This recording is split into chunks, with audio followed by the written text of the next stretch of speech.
how long have you been... Oh, what's your name first? My name's Ariana, Mhm. and I'm from England, but I've been living in Edinburgh for about 11 years.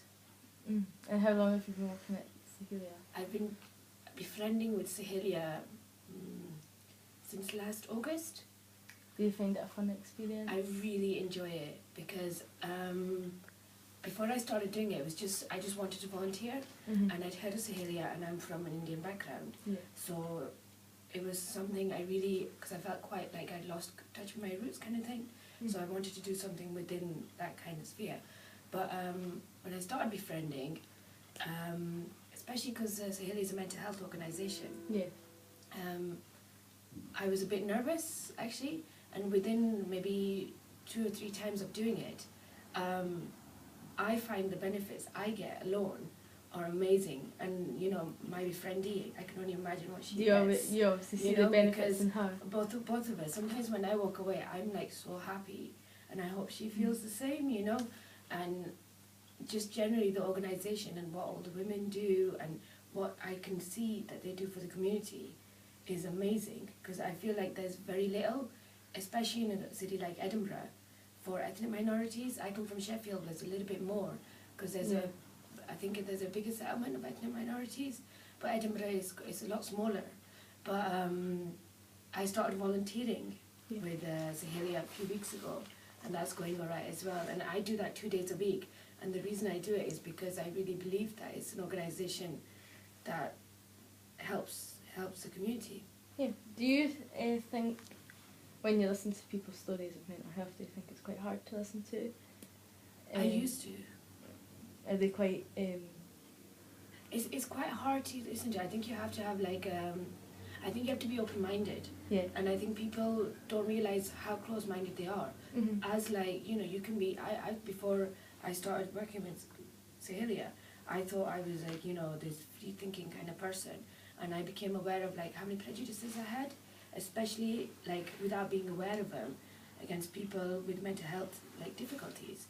And working with Sahelia, you know, I've like kind of overcome them, but I'm one of the few people who can, you know. Do you think it's harder for ethnic minorities and blacks to come out as having a mental health problem? Because I know 10 years ago, if even being white or, you know, it was very hard to come out, and I would imagine it would be harder for cultural reasons and religious reasons. Yeah, 100%. I think that's true.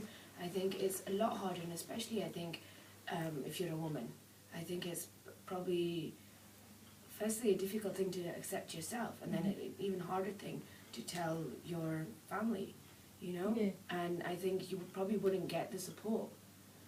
But I'm just making an assumption. And I think you can. I mean, say if there's a lot of people came out as celebrities who have, like Stephen Fry, for instance. Yeah. And you don't have a lot, ethnic minorities don't really have a lot of people to look up to who have mental health problems who have been successful. So do they worry that they'll be seen as not right, or will their confidence kind of falls? I think they wouldn't. I think if you have a mental health like difficulty, you need someone to support you. You need someone to say that is, you know, something that's quite normal, you know. But if you're not going to receive that, and it's not that the community's fault. It's just there's just general ignorance. Yeah, you know, and that was the same 10 years ago. Yeah. In white people. I mean, it was a little bit like people didn't really like to say if you had a mental health problem. Something like Sahelia, you know, they make people, or like even like a whole community, if there's a place like this exists, you know, and I think it helps that there's a lot of ethnic minorities who work here, because you know sometimes it's easier to hear things like that from someone you recognise from your own culture kind of thing, you know. Obviously, I think there's a lot of people who are narrow-minded who don't think that people who are black or ethnic minorities should have their own group. But I don't think they understand that it's harder for them to come to a white and people not understanding their religious values or even the language sometimes, and how they want to work, or the even immigration or refugees, how you help refugees. I think a lot of people won't understand that. No, definitely. Yeah, I completely agree with that, and I think it's you know, again, I can only speak really highly of what Celia do. And, you know, it's like it's crazy to know that it's like one of the only few we've mental only health heard of organisations two. in Scotland, you know. And they take on a huge workload, you know. Yeah, we've seen today, obviously, the staff and kind of try to get the interviews quite hard.